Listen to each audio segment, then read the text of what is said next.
Balqis di Yaman, bila mana mendapat surat daripada Nabi Sulaiman yang dicampakkan oleh burung hudhud dalam cerita yang menarik.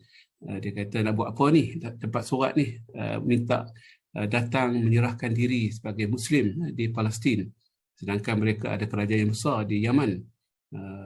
Dia tanya kepada pembesar-pembesar Ratu Balqis, maka disebutkan innal muluka idza dakhulu qaryatan afsaduha wa ja'alu 'izzat ahliha azillatan.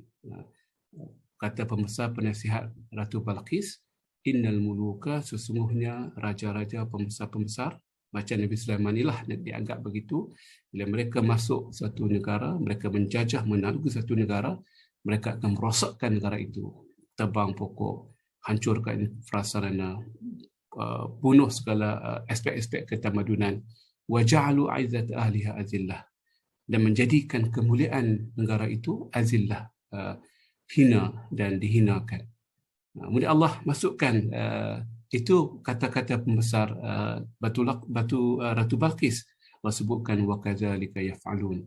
Itu dia panggil jumlah i'tiradiyah, iaitu yang demikianlah sifat setiap raja sepanjang zaman.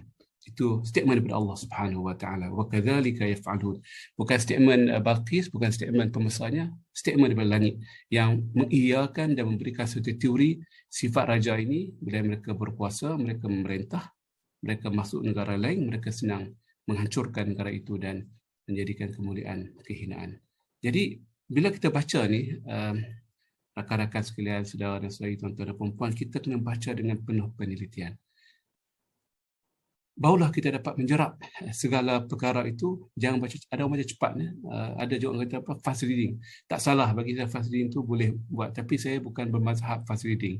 Mazhab saya bukan fast reading. Mazhab saya membaca, menghayati perkataan yang digunakan, disalin semula, dicatat semula. Dalam sesi yang dengan Syed Fathi dulu, saya sebut there's no point of having a speed reading. Melainkan kita nak baca report ke, kita tak nak masa, tak apa. Tapi nak sebagai profession pembaca tegar dan penulis tegar ini, perlu baca dengan cermat, perhati perkataan itu dan ambil balik dan tanya balik, kenapa perkataan ini, kenapa tidak ada vocab. Jadi itu penelitiannya.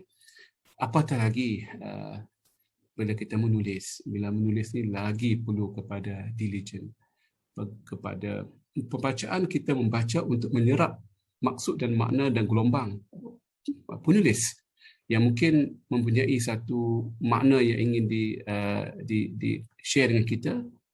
Kalau kita salah faham pun tidak memudaratkan kita. Tapi bila kita menulis, bila kita menyatakan pandangan kita dalam bentuk yang bertulis, bercetak, maka itu memberikan satu ancaman baru, cabaran baru dalam bahasa yang lebih lunak sedikit, iaitu kita kena teliti, gunakan perkataan yang molek, yang lunak, yang kalau tegas-tegas, yang berfakta, berdata dan sebagainya.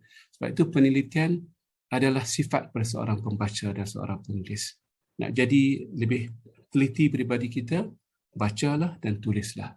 InsyaAllah akan tersusun hidup kita di seorang yang tidak cepat melatah dalam bahasa lain, tidak cepat beremosi tinggi, tidak cepat mengambil pandangan, dan kita menjadi orang yang sentiasa selesa dengan pandangan orang. Kita tidak mahu memotong cakap orang lain, kita beradab walaupun orang itu mungkin mentah dan mungkin musuh kita yang rokam awal, yang nombor one musuh dalam berbagai-bagai bentuk. Tapi kita ada kekuatan untuk mendengar sebab kita jadi orang yang dah teliti membaca, mendengar, dan juga teliti peribadi kita menulis. Jadi don't rush in reading, don't rush in writing.